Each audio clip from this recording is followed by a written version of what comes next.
Your Excellency, Mr. President, dear Professor Dr. Emil Constantinescu, distinguished colleagues, dear students, ladies and gentlemen.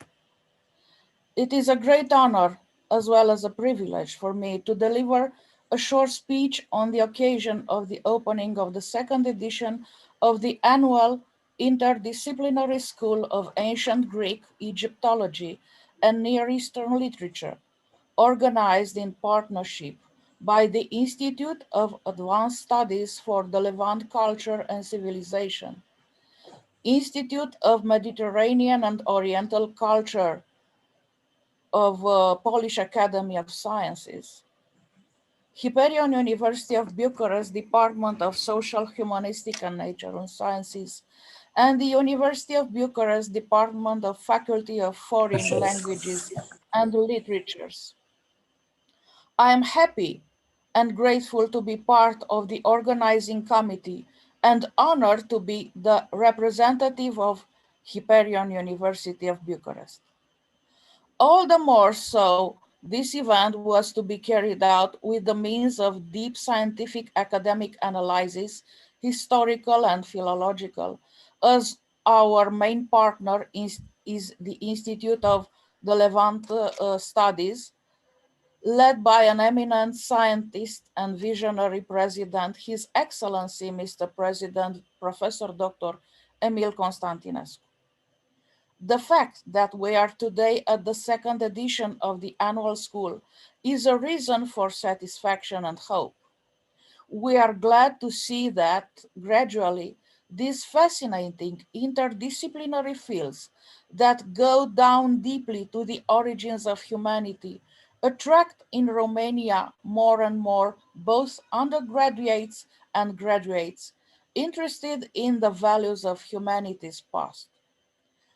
We could not have succeeded in this endeavor if we had not benefited from the endorsement of His Excellency Mr. President Emil Constantinescu and of the institute he leads with wisdom and brilliant vision. At the same time, we enjoy the support of colleagues from Ixiopan Institute of Mediterranean and Oriental Cultures of the Polish Academy of Sciences, with a lot of experience in this field, represented here by Professor Dr. Joanna Popielska-Grzybowska, director of this year's edition, and to whom we are also deeply grateful. I was talking about the interest in knowing the depths of human history. This time, the general topic of our school is cosmogony, or the myth of the creation of the world. A creation myth, or cosmogonic myth, is a symbolic narrative of how the universe and the earthly world began and how people first came to inhabit it. In the society in which it is narrated, a creation myth is usually regarded as conveying profound and meaningful truths, metaphorically, symbolically, historically, or literally. They are commonly, although not always, considered cosmogonical myths. That is, they describe the ordering of the cosmos from a state of chaos or amorphousness to the state of the organized matter. Creation myths often share a number of features. They often are considered sacred accounts and can be found in nearly all known religious traditions. They are all stories with a plot and characters who are either deities, gods, human-like figures, or animals, who often speak and transform easily. They are often set in a dim and non-specific past that the well-known Romanian historian of religion Mircea Eliade turned in illo tempore at that time. Creation myths address questions deeply meaningful to the society that shares them, revealing their central worldview and the framework for the self-identity of the culture and individual in a universal context.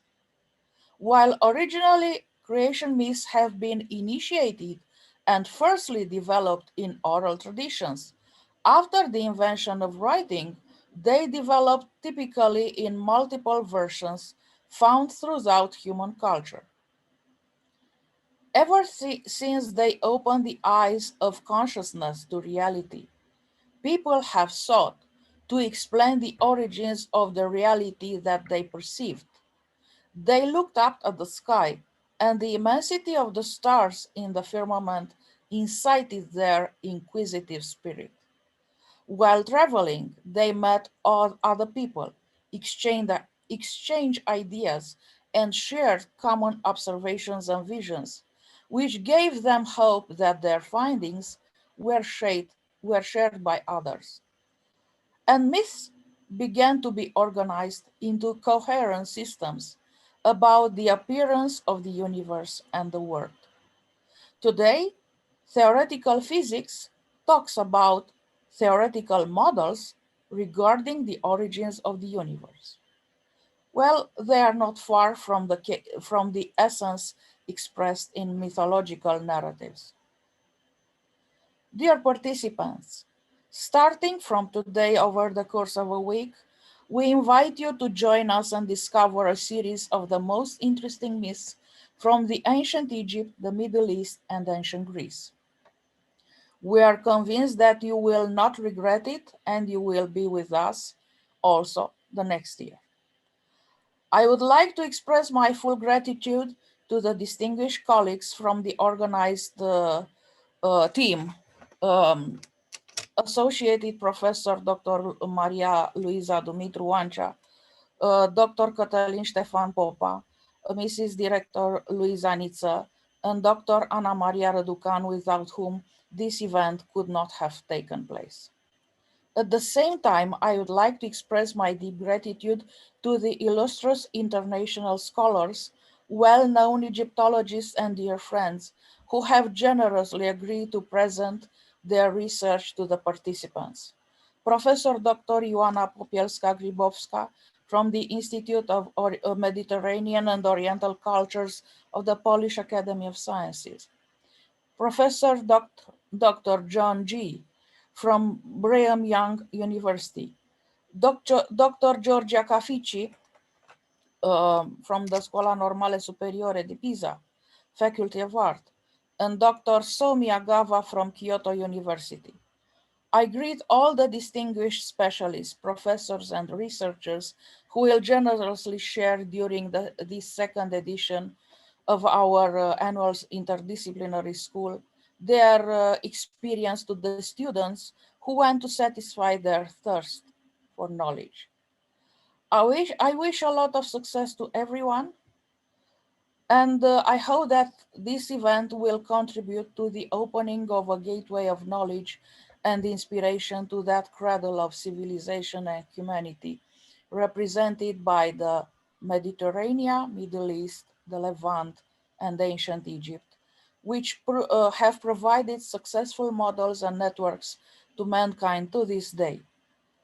Last but not least, I cannot close my speech without commemorating the blessed memory of an illustrious scholar, archaeologist, and dear professor of mine, collaborator of the Levant Institute, Professor Dr. Alexandru Barnea, who left us last year unfairly fast and who undoubtedly still had a lot to say.